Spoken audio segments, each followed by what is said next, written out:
who do you look at around the league as you're studying and say, we're going to have to run through them? Celtics. No one in the West? Nah, I'm fine in the West.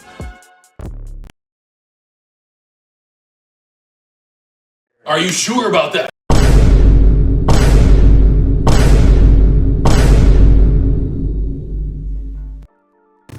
When Ja Morant said that the Grizzlies would be fine out west, it's almost like he put a curse on them. Because ever since that moment, everything has turned into a complete disaster for not just the Grizzlies, who have been losing a lot more games as of late, but for Morant as well.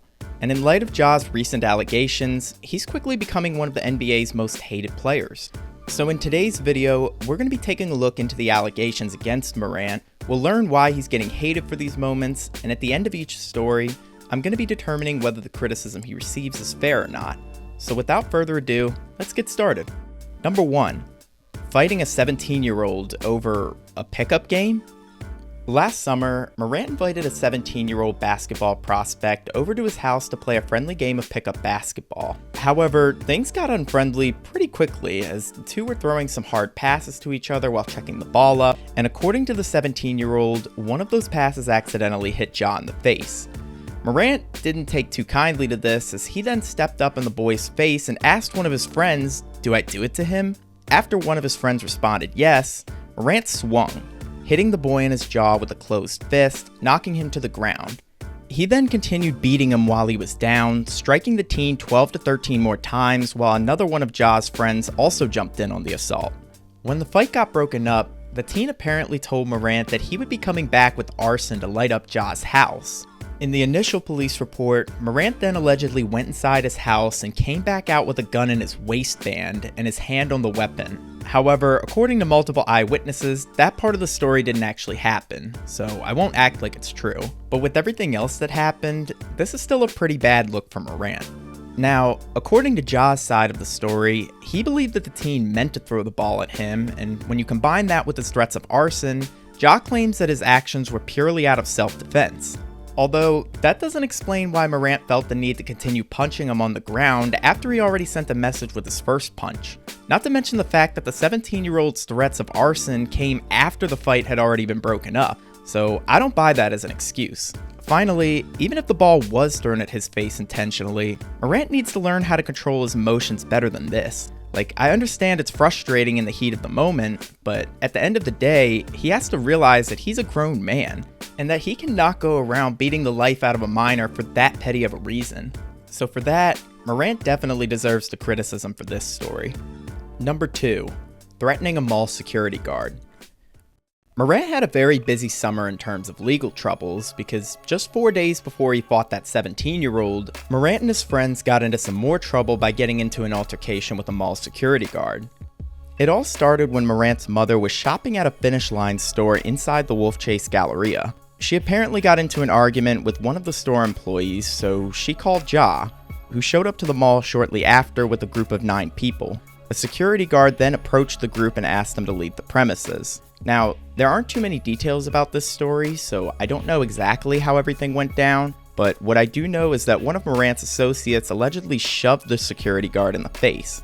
And shortly after this, Morant muttered to his friends, "Let me find out what time he gets off," as they were leaving the mall. I'm not too sure if anything else happened, but apparently the security guard felt threatened enough to file a police report. Now, despite the fact that this story alone isn't really all that crazy, do you notice how both of these stories have something in common? If not, let's see if you can figure it out with number 3, the Pacers laser incident. On January 29th, in a game against the Indiana Pacers, things got a bit heated between the teams when Morant's friend and his father, who were both sitting courtside, started shouting expletives at some of the Pacers players. Eventually, Andrew Nembhard got so sick of hearing this that he told Ja's father to shut up. So obviously when Ja heard this, he decided to stick up for his father by approaching Nembhard. But before he even had a chance, Chris Duarte quickly stepped in the middle of them and tried to separate the two.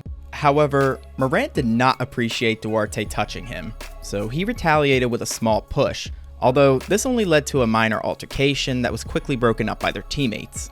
Meanwhile, on the sidelines, Ja's friend Devontae got up out of his seat and started walking towards the court, looking as if he was ready to jump in case something went down. The ref then stepped in and had him ejected from the arena. However, Devontae wasn't quite done causing trouble yet, because after the game, Devontae and about 4 or 5 other men confronted members of the Pacers travel party and had a shouting match with them for about 15 to 20 minutes before Ja got to the scene. After that, Morant joined Devontae and one other man in an SUV and proceeded to slowly drive towards the Pacers traveling bus. At which point, members of the team bus started to notice a red laser coming from the SUV, aimed right at their faces. They couldn't really see who was pointing the laser, but no one really cared about that at the time because there was a legitimate fear that it was attached to a gun. In fact, according to a Pacers security guard who was on site, he believed that it was 100% a gun.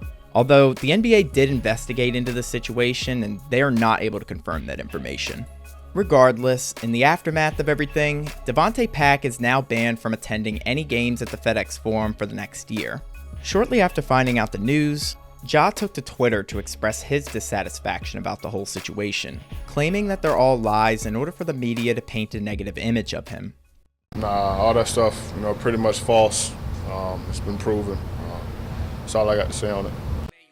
Okay, but where's the proof? Because the NBA was able to prove that there was a post-game altercation between Morant's friends and the Pacers. There's also no report that denies Morant being inside the SUV. So even if there wasn't a gun involved, and let's say he also wasn't holding the laser, he still sat idly by watching his friends make stupid decisions that could potentially get him in trouble. And when you're a high-profile NBA player, all eyes are on you.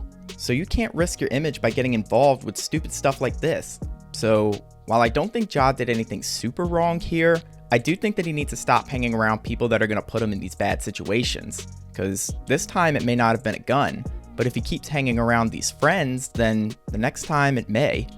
Number 4, the Colorado gun incident. Yeah, so next time has already happened.